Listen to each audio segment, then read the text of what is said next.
Hello everyone and welcome back to another Doctor Who action figure review. It feels like it's been months and months since I last reviewed some Doctor Who action figures, and it has been. It's been ages since we last got anything, especially in B&M. I think the last sets to be released were back in December. It's now the middle of September, so it's been about 9.5 months.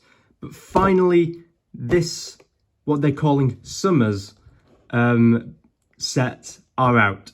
And I've got all 4 to take a look at over the course of the next 4 videos. But we are of course going to start off with the Sensorite set, which I have in box just to show you roughly, the packaging. And then we will open it up and take a look at the action figures themselves. So as ever, this is the pretty standard box packaging layout that we've come to expect from the B&M range. We have the Doctor Who logo in the top corner, a nice illustration of the TARDIS, limited edition in a nice embossed gold sticker. The Sensorites 1964 collector figure set in the bottom left corner.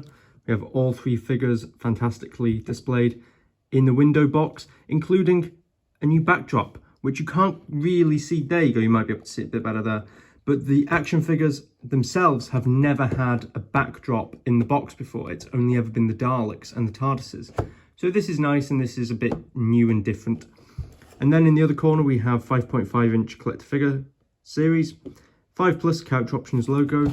Spinning the box around, we of course have that same illustration of the TARDIS, including Sensorites 1964, Doctor Who. On the back, all the same text that we've had throughout the rest of the box. Nice illustrations of the 3 figures and a write-up on the Sensorite story. So if you want to read that, go ahead and pause it now. On the other side, we have includes the First Doctor, Sensorite and Sensorite Elder.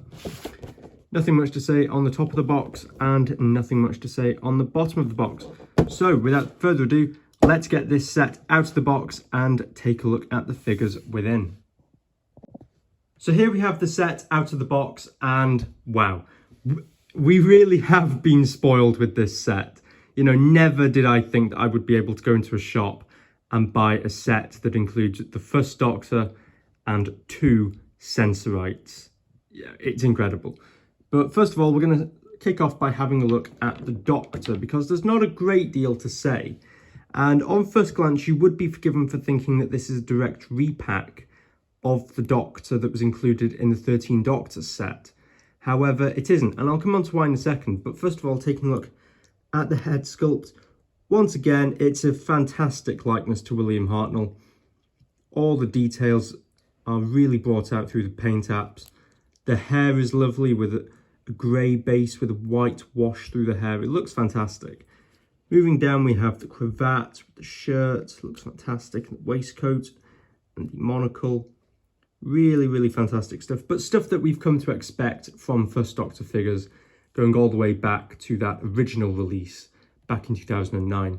Looking at the coat, we have all the details of all the buttons, pockets, back, and then down to the trousers, we have this checked pattern, which I'm not entirely sure is accurate to the Sensorites. In fact, I'm not entirely sure that he ever wore these trousers in season 1, or season 2 for that matter, but they look cool. If somebody does know, please feel free to correct me, but they do look great. They're not in quite a nice sort of, not quite burgundy colour with some darker checks. Really, really nicely detailed, has to be said. And then moving down to the shoes, you can see the creases in the shoes, and it just looks fantastic. So turning to articulation, this is the fairly standard Doctor articulation that we have come to expect. So the head can move side to side. I wouldn't try and force it though, because you might get some paint rub. The shoulders can move 360. There is articulation at the bicep, at the elbow, which is a bit stiff. There is articulation at the wrists. There is also a swivel at the waist. Again, though, I wouldn't force it. Articulation at the hips, but it is a bit hindered by the coat. Articulation at the thigh, and articulation at the knee. So pretty standard, pretty, basic, but it does everything that you would really want an action figure of the First Doctor to do. Doing a quick comparison with a couple of other First Doctor figures, I have the 13 Doctors set figure here, and as you can see, oh, the cane's fallen out of his hand. As you can see, they are effectively the same figure, just with the torso, cravat, waistcoat piece redone, so it no longer has the stripy white cravat or the brown waistcoat. Instead, the waistcoat and cravat is virtually identical to that of the original First Doctor release that came with the Saucer Pilot Dalek, I believe it was, or it might have been the Supreme Dalek, in that Comic-Con set that came out, I think, back in 2009. So you can see that it's quite a nice mix of the two. But I do think that this figure in the middle, the brand new one, has the best paint apps for the head sculpt out of the three. So there we go, there is the First Doctor, looking fantastic. We're going to draw our attention now, of course, to the main item of the set, which is the Sensorites. Now, these aren't two identical Sensorites, as I'm sure you can see by the black bandolier straps that the Sensorite Elder is wearing, in fact. But for now, I'm just going to take a look at this main sort of generic Sensorite.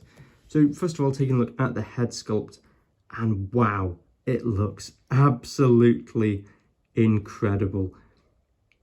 This is a dead ringer for the Sensorites in the show. It just looks fantastic.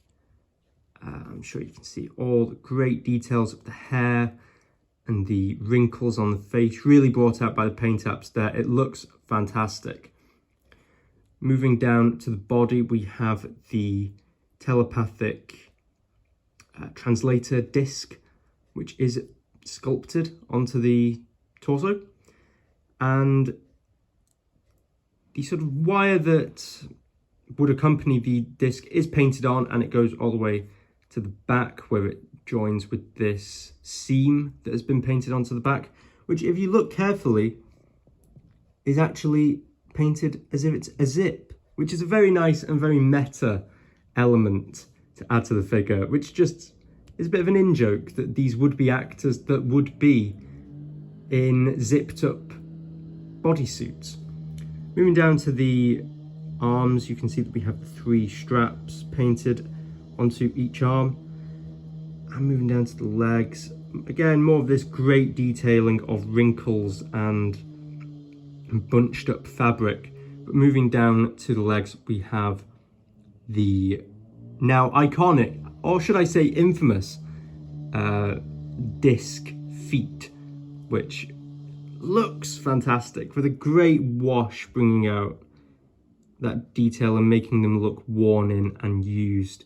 And of course, I think I'm right in saying that the actors that portrayed the Sensorites in the episodes would actually just wear tights with cardboard around their feet, and hence giving this appearance. But it looks fantastic. Now, onto the differences with the Sensorite Elder, apart from the black bandolier, which is a separate piece. So if you did pop the head off, you might be able to take this off. I'm sure you would be. The other difference is the lack of the 3 black straps that go around at the arm. So if you took the bandolier off and painted 3 straps or bands onto the arms, you could have a very nice army builder in this set.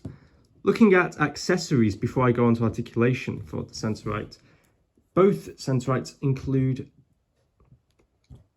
these weapons, which are just fantastic. The detail here is terrific, and they, I'll be honest, do resemble egg whisks quite a lot, but they look fantastic and they fit really, really well into the hands of the Sensorites, as you can see there. Now, before I go on to articulation, you may be thinking, I'm sure I've seen this body before. And you would be correct in saying that, because this body mould has previously been used with the Axon Man, if I can get it to stand up. and I think previously to that has been used with Sharaz Jek. But this is a very ingenious way of getting brand new characters out into the shops using existing body molds. This is now considered the sort of generic body mold for a sort of male character, and it works perfectly well. So as long as they can keep using this body mold to give us brand new characters, I'm all for it. But one interesting thing to note is that the torso has been tweaked to include the translator telepathic disc, and that the legs have been retweaked to include not just the disc feet, but also some more articulation, which I'll get onto in a second. But also the Sensorites have been retooled with new hands, because these hands that came with the Axon were previously used, I think, on the 4th Doctor, and the hands don't resemble anything that Sharaz Jek had. So there's quite a lot of new tooling going on with these Sensorites. But taking a look at articulation, it's a bit more articulation than the 1st Doctor had. So we've got articulation at the head, a ball joint at the shoulder, which is fantastic. We've got a swivel at the bicep, articulation at the elbow, a swivel at the wrist. We have a swivel at the waist, articulation at the hips, articulation at the thighs, a bend at the knee, and a swivel at the ankle, which shows the brand new tooling and looks fantastic. So overall, these Sensorite figures are absolutely incredible.